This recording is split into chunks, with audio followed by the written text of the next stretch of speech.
Meus irmãos, bom dia, uma terça-feira abençoada para vocês, que o Senhor venha falar conosco através de mais uma palavra. Eu peço que você curta esse vídeo e se você está chegando por aqui ainda, não é inscrito, eu peço que você também se inscreva no canal. Nós sabemos do chamado de Moisés e que quando o Senhor se revela para ele ali naquela sarça queimando, ele questiona o Senhor e pergunta, olha, tudo bem, você diz aí que é o Deus dos meus pais, de Abraão, Isaac e Jacó, mas quando eu for lá para o povo de Israel e falar para eles, olha, Deus me enviou a vocês, eu vou dizer que Deus que enviou, quem enviou? E o Senhor dá uma resposta para ele bem interessante, por assim dizer, lá em Êxodo capítulo 3, no versículo 14, diz assim, e disse Deus a Moisés, eu sou o que sou, e disse mais, assim dirás aos filhos de Israel, eu sou, me enviou a vós.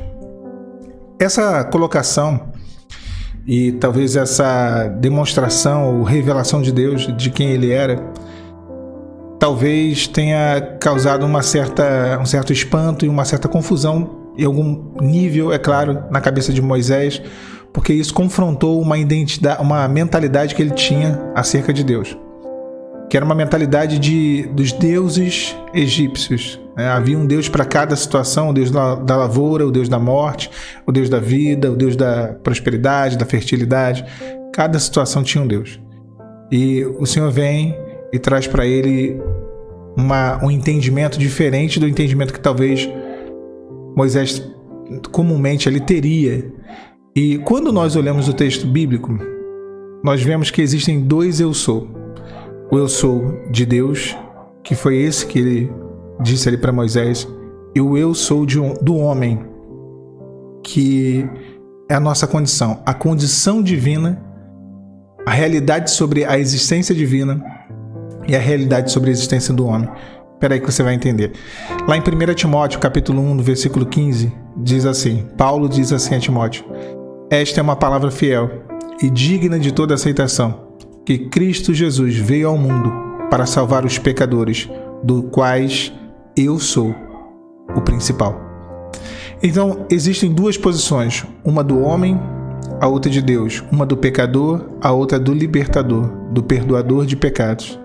Duas revelações, uma a Moisés, que foi dada, Deus se revelando, e outra de Paulo, revelando a sua condição, a condição do homem, a Timóteo. Dois posicionamentos que são expostos para que entendamos a realidade e o projeto da salvação, e sobretudo para que entendamos quem nós somos e quem Deus é. Muitas pessoas elas vão à igreja e não entendem nada, absolutamente nada, não conseguem alcançar a revelação de Jesus. E se você não alcança a revelação de Jesus, a única coisa que você vai ter na igreja é uma religião. E como religião, eu digo por experiência própria, é o pior lugar para se estar. Porque ir para uma igreja, que é uma instituição religiosa, ou por um contexto social tão somente, não é um lugar interessante, de fato. Tem muitos lugares melhores no mundo para isso. Só que a questão ali não é essa. A questão ali é alcançar a revelação, é alcançar o Senhor.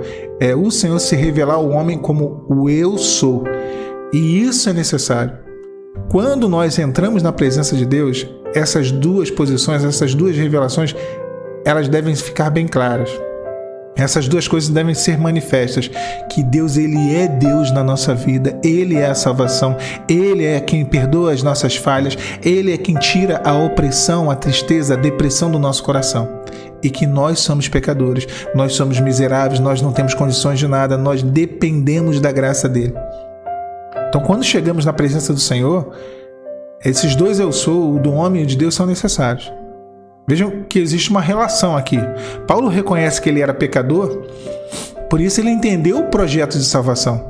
Então, o eu sou o Deus que posso te salvar está muito atrelado a eu sou o pecador que precisa da salvação.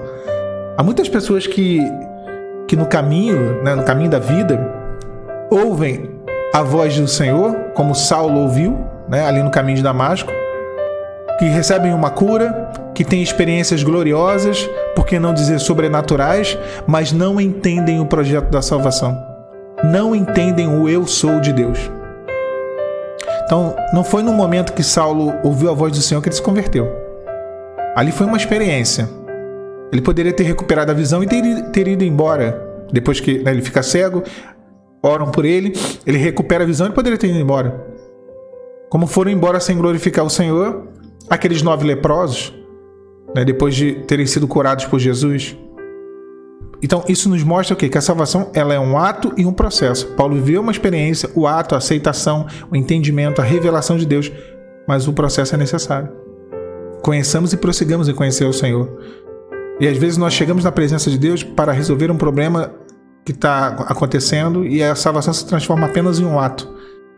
E aí recebemos aquela bênção, o processo é abandonado. A salvação, quando o processo é abandonado, é como se você tivesse, ou eu tivesse morrendo afogado, e alguém vai e joga uma boia. Se você tocar na boia, tão somente tocar, você vai morrer. Você vai afundar de qualquer jeito. Você tem que se apegar à boia. Por isso que o justo viverá pela fé. Eu sempre digo aqui no canal que a fé em hebraico significa imunar, e imunar significa apegar-se a algo. Então o homem precisa enxergar e reconhecer: eu sou pecador. E tu és o Deus. Tu és o eu sou que pode me salvar, Senhor. Isso é necessário. A gente olha o caso de Jesus no ministério dele. Quando cego de nascença, ele só sabia que tinha sido curado, só que não sabia quem tinha curado. Mas ele assume diante do Senhor que acreditava no Cristo e queria adorá-lo. E aí Jesus ele vira para ele e fala: eu sou o que fala contigo. Então aquele homem reconhece a sua condição de pecador e Jesus revela a sua condição de Deus. Deus nunca vai se revelar o eu sou Deus Todo-Poderoso na sua vida enquanto você não reconhecer que você é, que eu sou, que nós somos os pecadores necessitados da graça dele. Esse é o primeiro passo. Deixa o Senhor se revelar para você. Ele é muito mais que uma cura, que uma restauração, que a solução de um problema para essa vida. Ele é a salvação. Ele é o único que pode transformar todos os cenários, sim, mas também que pode te conduzir a um projeto de vida eterna. Existem 2 eu sou. O nosso, eu sou pecador, eu sou pecadora, eu sou falho, eu sou, Senhor, eu não sou nada. Eu sou tudo de ruim por conta da minha natureza ruim, pecaminosa, humana. E existe o eu sou de Deus. O Deus de ontem, de hoje, o Deus de sempre, o Deus que é o que é, o Deus que pode sim operar aquilo que talvez para muitos não seja mais possível, talvez para você não seja mais possível, mas quando você reconhecer a sua condição, a sua limitação, quando nós reconhecemos, Deus, Ele nos sustenta, Ele nos agracia e Ele nos leva além, sendo Deus na nossa vida. Tá bom? Que o Senhor te abençoe nesse dia, nessa terça-feira. A paz do Senhor Jesus.